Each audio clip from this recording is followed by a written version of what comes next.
In today's video, I'm going to be getting the platinum on Tiny Tina's Assault on Dragon's Keep with only white gear, turning an otherwise cute little 12-hour platinum into a 35-hour nightmare. Let's begin. Our journey began in the unassuming docks, where you thankfully get started with some white gear right away. Oh, by the way, I was also accompanied by my friend Liam throughout this entire platinum, which actually made the game even harder because of the enemy's health increase when playing co-op. Anyways, in typical Liam fashion, he got down pretty much instantly, allowing me to get the first trophy pop of the playthrough. Directly after that, we ended up fighting the first boss of the game called Mr. Bony Pants Guy, who we took down pretty easily for a trophy pop as a reward. This boss is nothing compared to the one we'll have to fight later on though. But yeah, with Mr. Bony Pants defeated, we headed to the sanctuary of this game called Flame Rock Refuge, where I dressed and named my character appropriately and proceeded to do some miscellaneous tasks around the area so we could proceed to the forest. This area is where the game started to get harder than a goth girl induced erection, and we weren't even an hour in yet. It was taking multiples of mags to kill one enemy to put into perspective just how difficult this challenge really is. In any case though, we eventually killed enough enemies in order to hit level 5 for a trophy. If there's one thing I wasn't expecting from this challenge, it was getting teased with legendaries less than an hour in. I kid you not, we got a world drop hard on Kempt Herald from a standard enemy. We genuinely debated giving up on the challenge because of how much easier this gun would have made this game, but we decided to commit so that you beauties can continue to watch us suffer. If that doesn't deserve a like and subscribe, I don't know what does. Carrying on with the story and the regret of starting such a grueling challenge, we met up with our favorite white knight, Roland, my beloved chocolate tsunami. And upon killing some dragons that were attacking him, which took like 10 minutes because of our horrible guns by the way, we got a trophy for formally meeting our beloved white knight. Those dragons we just fought though were nothing compared to the next area we had to clear out. Here we had to kill 4 ghost kings, which were these gigantic skeletons that had an insane amount of health. During this long, hard, veiny fight, we actually ended up popping a trophy for pulling 5 swords out of an enemy type called Immortal Skeletars, who won't die until you remove the sword from their back. Back to the ghost skeletons. After dumping mags upon mags into each of them, we finally killed them all and traveled to the Mines of Avarice, where we eventually hit level 10 for a trophy. Sadly, we're gonna have to get all the way to max level eventually for the platinum, and unbeknownst to us, that trophy was gonna add over 10 hours to the trophy grind, but we'll cross that bridge when we come to it. For now, we had to fight a boss called Greedtooth, who honestly wasn't that bad, except for the fact that we had to shoot at bro for dang near 30 minutes straight in order to take him down. We did eventually take him down though, and we opened the big ass gate to Hatred's Shadow, which is basically this dope ass castle we have to fight through. Before doing that though, there's actually a freebie trophy here you can get for shooting at this dark spot on the map. This is probably some kind of reference to something, but honestly I have no idea. Anyways, after fighting our way through the castle, we ended up fighting a boss called Handsome Dragon, who is arguably the easiest boss in this game if I'm being honest. Even with only white guns, we really didn't have any issue killing it, especially since I found a slag SMG at some point earlier. Alright, we were now in the last mission in the game before the true final stretch of the story, and numerous things happened here. The first being Face McShooty. Anyone who's played Borderlands 2 of course knows that the only requirement for this side quest is to shoot bro in the face, which pops you a free trophy. Next easy trophy we popped was for talking to this weird looking old dude and buying a mysterious amulet from him. Sadly, since this item is blue, I guess you can consider this a challenge fail, but I mean, come on, it doesn't even have any benefits even if I were to use it. And finally, the last trophy I unlocked in this area was for simply spending 25 badass tokens, which anyone can accidentally do over a few hours of playtime. Alrighty, with the trophy pops of this area out of the way, it was now time to fight one of the most annoying bosses in this entire game, being Sorcerer's Daughter. This boss is about as AIDS as Bonnie Blue's Sphincter because she can heal a ton of her health pretty much at random. Crazily enough though, she didn't compare to the boss we had to fight next. After defeating Sorcerer's Daughter, we climbed this tower and fought through tons of tanky ass enemies before starting the final boss of the story, Handsome Sorcerer. Multiple phases, insanely tanky, and awful guns. This boss was nothing to scoff over. My strategy for this boss was to slag him, then spam him with Tediore reload since our guns were doing butt booty nothing for damage, and this game has already taken twice as long as usual to get to this point. After a grueling fight, we finally killed Handsome Sorcerer, and Butt Stallion brought light back into our world. Oh, and of course we can't forget about the trophy pop attached. Alright, the next step of this god-awful platinum is to complete all the side quests while also getting some trophies along the way. I started by feeding Butt Stallion some iridium for the first post-story trophy, then immediately made my way to Crazy Earl's Black Market to purchase 5 items for another one. The next trophy I decided to go for is a little more complicated however, but still not too bad. I just had to remain in Zero's action skill for like 10 seconds or some shit before popping a trophy. Also, side note, I'm actively working on doing all the side quests during these random ass trophies. Speaking of random ass trophies, I popped yet another one using the new addition to this DLC game thingy-mabobber, being the Loot Catapult. A few hours later, I then got another for unlocking 10 customization items. And finally, the last random trophy I'll be popping for now is Decked Out, and all you have to do for this one is to put a purple item or better in every inventory slot. With all that out of the way, it was finally time to prioritize leveling up in side quests progressing, all in preparation for this game's hardest boss. We spent many hours working towards the all side quest trophy, and it eventually led us to the Myrtleyn's Temple. There is like 6 Myrtleyn's Temple quests, and they all just involve killing a series of enemies wave after wave before having to repeat that process again for, like I said, 6 times. We did try to complete all these, but after a certain point they were just getting way too difficult to complete with our poopy white guns and awful shields, so we went ahead and ran true Vault Hunter mode like a cheerleader gets ran through by the varsity football team, and eventually hit level 25 for a trophy. True Vault Hunter mode is basically just New Game Plus if you're wondering. Now with that being said, we then decided to go back to normal mode now that we were over leveled enough to complete the remaining Myrtleyn's Temple quest, which gave us a trophy for doing just that. But sadly this wasn't the last of Myrtleyn's Temple, as we were going to be spending over 12 hours just replaying these missions in order to level up our characters. We spent so many hours on this mind-numbing grind, and the white gear made it take like 4 times longer than it realistically should have, but eventually our hard work paid off and we have finally hit max level for the capped out trophy. Now if you thought we were finally done, think again, because we spent even more time here power leveling each other's characters because we were going to need them for some really annoying trophies later on. With all the leveling up finally out of the way, it was now time for the moment we've all been waiting for, the Ancient Dragons raid boss. 4 dragons, 4 different elements, all with an insanely tanky health bar. Thank God we got all the way up to max level before fighting these guys, because there was absolutely no chance we could have killed these guys on level. After a good long fight with the dragons, we finally killed them, popping a trophy and solidifying our rock hard boner status into the titanical cheeks of this beloved game. Directly after that raid boss, you get access to a ton of these like dice chest things that do actually have a trophy related to them. You pretty much just have to roll a 1 or a 20 in order to pop the trophy, and I opened like damn near all of the chests before eventually getting it. My universally bad RNG in video games needs to be studied, bro, I swear. After that, we went ahead and turned in the side quest for fighting those dragons, popping us the Did It All trophy as well. Alrighty, we now have only 2 actual trophies left before the fairly quick cleanup phase of this game. The first one I'm going to be getting is Challenge Accepted, and honestly, they made this trophy so much less tedious than it was in Borderlands 2. They really cut back on the killer requirements for the badass challenges, and all I can really say is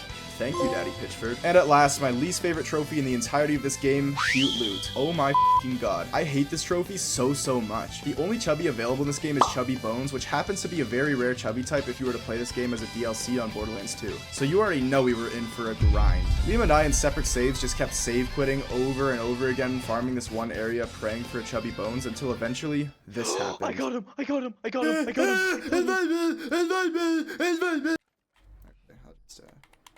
Fuck you. That was f***ing glitchy as shit, but yay. Finally, holy crap. That's right, we finally got one, and with that, it was now time for the true cleanup phase of this atrocious platinum experience. All the remaining trophies I had were all just for getting kills with every different Vault Hunter in one way or another, and if you go ahead and level yourselves up a bit on each character beforehand, then these trophies really aren't too bad. I started with Maya's trophy for phase locking 100 enemies, then the hardest Vault Hunter related trophy in my opinion, Salvador's, who took me multiple attempts, but I did eventually manage to stay in his Gunzerk for 90 seconds. I then got 100 kills with Gage's Robot, which is actually a new trophy in this DLC game by the way, and then got 100 kills with Axon's Turret for the Saber Rattler trophy. And finally, the moment we've all been waiting for, I got 100 kills with Krieg's action skill for the Conductor of the Poop Train trophy and the Platinum directly after. Like and subscribe for more Platinum trophies. Bye!